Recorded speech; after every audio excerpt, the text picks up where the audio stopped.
Hi, Doctor. My name is Cameron Rowland. This is my partner Andrew Rowland, my partner Alex Day, and today we're going to talk to you about our adaptation of the waste-to-energy process. Now, our main problem with the waste-to-energy process currently is that while it filters out the fly ash, it doesn't filter out other particulate, which are solid or liquid particles suspended in the air, and is a byproduct of waste-energy incineration. Now, particulate is hazardous to both animals and humans.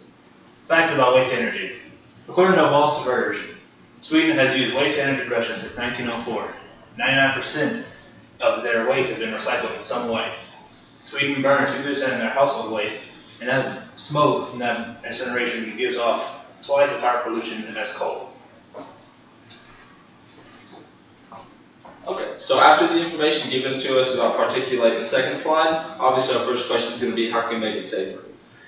Or can we make it safer? So our hypothesis is yes, we can in fact, and if we do, it'll not only make our homes safer, our animals safer, and our environment safer, but this decreased safety risk for the surrounding environment will open up our options for waste energy production. So it'll increase landfill size, or reduce the landfill size, provide energy for surrounding homes, and give off less particulate, which is toxic.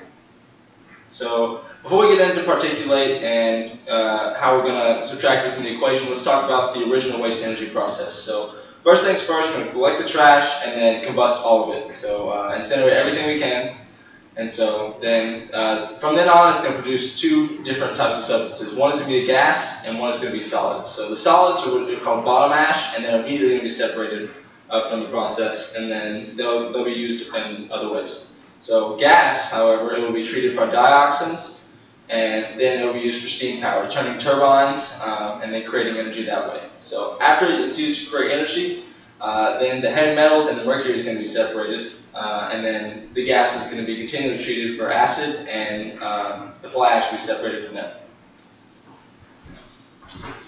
Alrighty, so our research methodology, we're going to be using one of the already standing processes given to us by Sweden.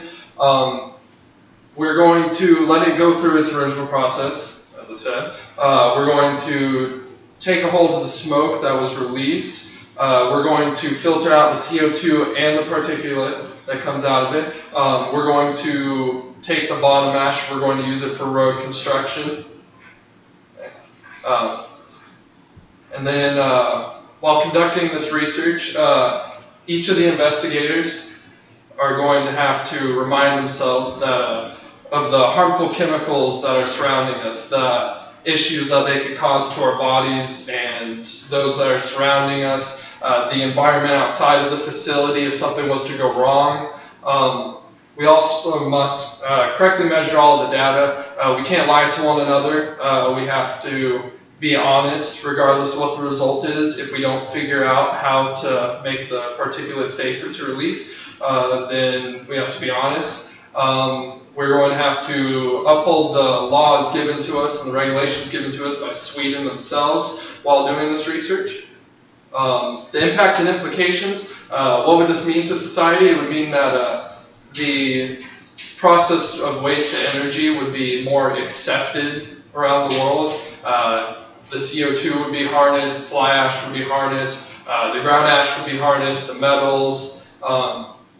Then if the study was to yield no results whatsoever, another method would have to be released and revised, and once we complete that, we'll go back to researching and try and figure out a better way.